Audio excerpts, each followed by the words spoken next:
Hi everyone, my name's Pan and welcome to another edition of Bluebird Corner, the Cardiff City Fans podcast. Today's show we'll be discussing the 1991-92 season. Every Tuesday we're looking back on a previous season. So we'll go through any new players that came in, players that have gone out, and look through the season, where we ended up in the league. We'll bring the league table up and we'll also discuss attendances and top goal scorers as well. So just to let you know, the season before, Rick Wright, the Barry Island owner, he came in as financial controller. Tony Clemo tried his best to get the club to progress, but every season was a struggle and we were always selling our best players. So, this was a new start in the 91 season, Rick Wright taking over. And he was a very astute businessman. And he could see that things needed to change. And one of the things he was aiming to do was turn Cardiff City into an all-seater, Ninian Park into an all-seater stadium, so it could be Wales football international home. And he brought in Eddie May as a coach, more as a continental style position instead of a manager. And also Gavin Tate came in as youth team coach. And a number of players left and cleared the decks there before Eddie May brought in new players. Lee Barnard, Chris Fry, Lee Stevens, all left on a free. And Jeff Chandler, the winger, he retired due to a knee injury. So for the first game of the season, City played Lincoln. In the team, we had 4 teenagers in the first 11 and 2 on the bench. But Lincoln were too strong and the Imps beat us 2-1. Now, at this moment, Rick Wright immediately acted and provided some money for Eddie to go out and get some players. He knew we needed investment in the squad. So first came in Paul Miller, the Irishman midfielder from Port Vale. He was signed for 60,000. Paul, who later went on to be sporting director of Glentoran, he had some tragic news in 2017 and sadly lost his son due to drug overdose.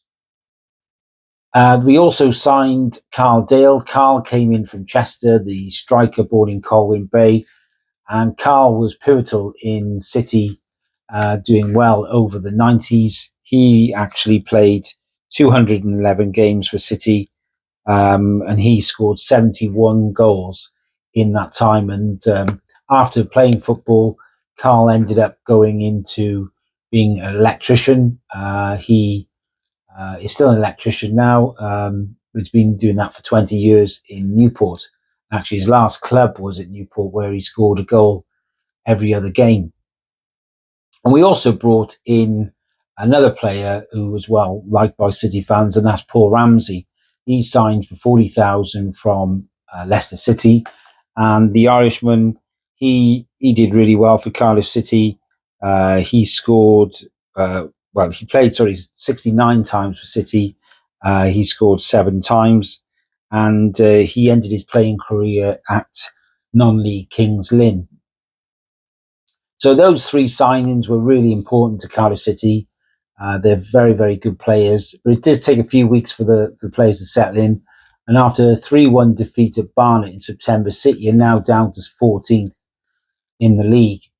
Now, the following games see City put on their best performance for many years in beating Wrexham 5-0, with Pikey getting City's first hat-trick since 1982, when Gary Stevens got a hat-trick.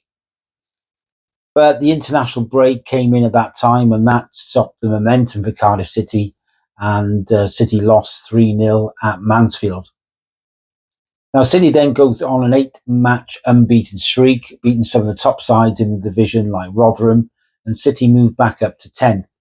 Eddie then signs John Williams in defence on loan from Bournemouth and makes his debut in a 3-1 win against York, with Pike scoring and Dale getting 2. In the next home game against Maidstone United, though, City get a crowd of over 8,000, but John Williams gets sent off for a handball early on, and City collapse in the second half and lose that game 5-0 at home. And I think if it wasn't for Gavin Ward in goal, that could have easily been 10. That defeat does spur the City on, and they go on a 17-game unbeaten run. John Williams leaving the club, he didn't really do that well in defence. And in came Jerry Harrison, the winger from Bristol City, on loan, and Eddie Newton, the mercurial central midfielder who came on loan from Chelsea. Now, City then beat Chesterfield with ease 4-0 in a series of 5 wins. And the key players are Pike and Dale up front, and Cohen, Griffith and Blakey on the wings. And Newton in midfield, who becomes a real City favourite. And I'd say, for me personally, Dave Bennett and Eddie Newton have been my favourite 2 players. And I'd probably put Eddie Newton not far behind Peter Whittingham and alongside players like Aaron Ramsey, really, in terms of the level of quality in midfield player. Probably, he wasn't with us that long, but in that time, he was exceptional. And City at one stage during that time were actually in 5th place and in the playoffs. But a very good Burnley side came down to Ninian Park and in front of an electric atmosphere, 16,000. I remember being in the Bob Bank. It was absolutely amazing. Burnley brought a few fans down. But unfortunately, we lost that game 2-0. I remember, I think it was Andy Payton, number 7 for them on the wing. He was exceptional that day. Burnley deserved their win.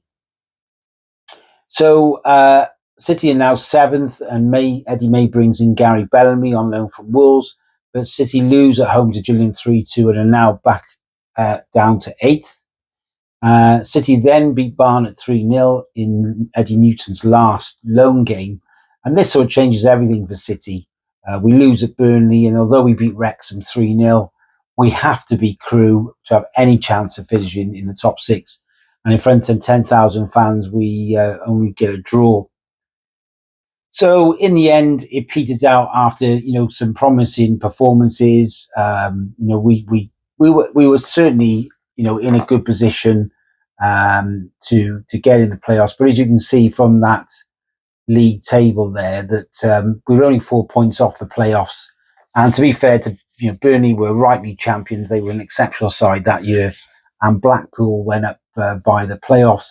But you can see on that league table there's a few teams who are no longer in the Football League. And that season for me, after many years of doom and gloom in the 80s, was a progressive year. I mean, you could tell with Rick Wright coming in, changing the whole setup of the club. Eddie May was becoming a fan's favourite, and there were some really good signings and really sort of bonded with the fans there, some of the players.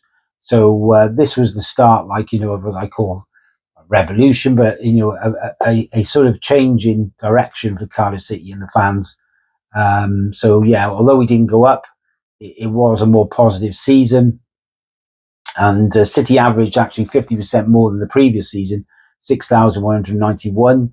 Carl Dale scored 22 goals. Pikey got 21, and 6 of those were pens. And I think to this day, I still feel that Pikey is probably one of, or if not the best penalty taker I've ever seen at the City. Blakey got 6, and Eddie Newton made a big contribution with 4 goals. And I think there's no question City fans will tell you if Eddie Newton had been on loan for the season, we would have definitely been promoted that season. He was an exceptional midfielder, but unfortunately went back to Chelsea. So there was some crumbs of comfort in terms of what happened at the end of the season. As I said, it was a much better season than many seasons before. But we ended up in the Welsh Cup final in front of 12,000 fans at Cardiff Arms Park, where we played non-league Hensford. They were an English non-league club, as some of the old fans remember. Teams like Hereford and Shrewsbury, although it was a Welsh Cup, they were included, as were Chester, I believe, in the Welsh Cup draw. And 12,000 crowd. Carl Dale got the winner. So we ended the season on a real positive in terms of getting back into Europe, into the Cup Winners' Cup. So, overall, it was progress. When we look back, fans of my age who support the City in the early 80s would see real progress that year. We were on, we could see where we were going as a team. There was a real bond, as I said, between the fans and the club. certainly the manager, Eddie May, and certain players. So it was an encouraging season, and City fans were very excited, going into future seasons. And when I do a podcast next week, when we talk about the 92-93 season, we'll do a little bit longer podcast. There's some really great memories there. And I'm sure other City fans who watch that podcast, who follow the club during that time, will have some fond memories as well. So there we are. Thanks very much for watching again these shows. I really appreciate all the comments from all the fans, and any feedback really is really good. So we're well on the way to 40,000 views already in just over a couple of months.